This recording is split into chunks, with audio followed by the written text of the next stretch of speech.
उत्तर प्रदेश में सरकारी स्कूलों की संख्या घटेगी। 5,000 से ज्यादा स्कूल बंद हो सकते हैं। सरकार की तरफ से यह फैसला लिया गया है कि 50 से कम छात्र वाले स्कूलों का विलय हो जाएगा। यह विलय आसपास के किसी स्कूल के साथ होगा।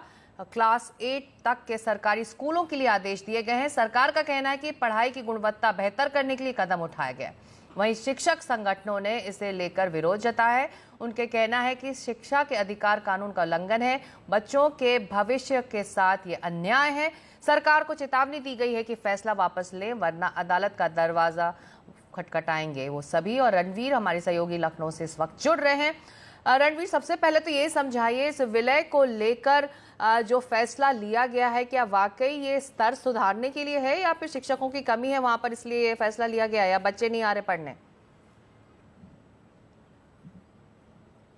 देखिए, इसकी दो वजह है। सरकार का तर्क ये है कि जहां भी 50 से कम बच्चे हैं जिस भी स्कूल में, वहां टीचर्स की संख्या करीब 2 है और पूरी तरीके से टीचर्स डेडिकेशन के साथ क्लास 1 से लेकर 5th तक पढ़ाई नहीं करवा पाता है, क्योंकि 2 ही टीचर हैं। अनुपात के हिसाब से अगर देखेंगे तो 30 बच्चों पर 1 टीचर होना चाहिए।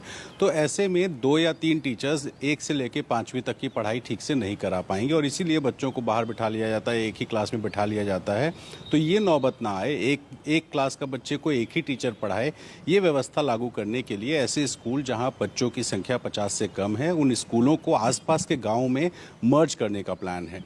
अब इसको मर्ज करेंगे तो इसमें ये देखा जाएगा कि कोई बीच में नदी ना आए, कोई इस तरह की रुकावट ना आए ताकि बच्चों को पहुंचने में कोई दिक्कत हो। इस तरह की चीज़ों को ध्यान रखा जाएगा। अब शिक्षकों का या शिक्षक संगठनों का जो तर्क है वो ये है कि ये स्कूल मर्ज नहीं किए जा रहे हैं बल्कि 5,000 स्कूल बंद किए जा रहे हैं और इसलिए वो उसका विरोध कर रहे हैं। तर्क ये भी है कि जब स्कूल मर्ज हो जाएंगे और शिक्षकों को ट्रांसफ़र करके आसपास के स्कूलों में शिफ्ट कर दिया जाएगा तो उससे जो टीचर्स के हायरिंग का काम है, यानी उत्तर प्रदेश में जो वेकेंट सीटें हैं टीचर्स की, उसको भरा नहीं जाएगा और जो भी ऐसे बीएड, बीटीसी या डीएलएड वगैरह किए हुए बच्चे हैं उनको सरकारी नौकरी मिलने में दिक्कत होगी। तो एक तरफ वो छात्र जिन्होंने बीटीसी, बीएड या डीएलएड इस उम्मीद में किया था कि उन्हें टीचर्स की नौकरी स्कूलों में मिल जाएगी, या तो प्राइमरी स्कूल में या पोस्ट प्राइमरी में, यानी कि क्लास 8 तक के जो स्कूल्स होते हैं उसमें, तो उन बच्चों को नौकरी नहीं मिलेगी, टीचर्स का ये कहना है, और स्कूल मर्ज करने से दिक्कतें बढ़ेंगी। सरकार का तर्क ये है कि अगर स्कूल मर्ज होते हैं तो एक क्लास पे एक टीचर पढ़ा सकेगा और इस तरह की व्यवस्था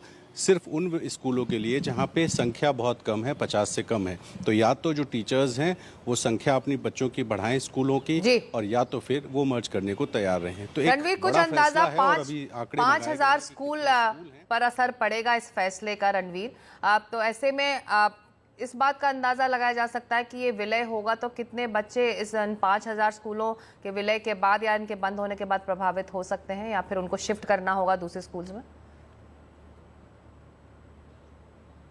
देखिए, उत्तर प्रदेश में लगभग 1.5 करोड़, प्रिसाइजली कहूँ तो 1,49,00,000 बच्चे हैं जो कि क्लास 1 से लेकर 8वीं तक में सरकारी स्कूलों में पढ़ते हैं। स्कूलों की बात करें तो 80,000 के आसपास, करीब 83,000 प्राइमरी स्कूल हैं जो कि 1 से 5 तक चलते हैं और लगभग 40,000 के आसपास ऐसे स्कूल हैं जो 6ठी से लेकर 8वीं तक चलते हैं।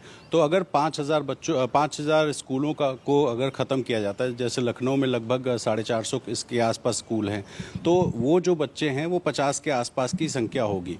तो अगर 5,000 होते हैं तो उसके हिसाब से आप माइनस कर दें, एवरेज अगर 50 का लगा करके, तो ये आंकड़ा बैठेगा। लेकिन अभी चूंकि बीएसएस से अपने ज़िलों में सारे स्कूलों का आंकड़ा मंगाया गया है, जहां भी संख्या कितनी है और जहां भी 50 से कम की संख्या होगी उन स्कूलों को अगल बगल के स्कूलों में ज्योग्राफिकल कंडीशन के हिसाब से मर्ज करने का काम होगा। तो ये चूंकि एक दिन का काम नहीं है, इसमें टाइम लगेगा, लेकिन इसी वजह से शिक्षक संगठन सामने आए हैं और खुल करके वो विरोध कर रहे हैं और दूसरी तरफ वो छात्र भी विरोध कर रहे हैं जो नौकरी की मांग कर रहे हैं। और अभी हाल फिलहाल में उत्तर प्रदेश सरकार में ट्वीट करके गलती से 63,000 शिक्षकों की भर्ती की बात सामने आई थी। हालांकि ट्वीट डिलीट हो गया था, उसकी वजह से ये मुद्दा और ज्यादा बढ़ता हुआ दिखाई दे रहा है। शुक्रिया सारी जानकारी के लिए आपका, रणवीर, लखनऊ।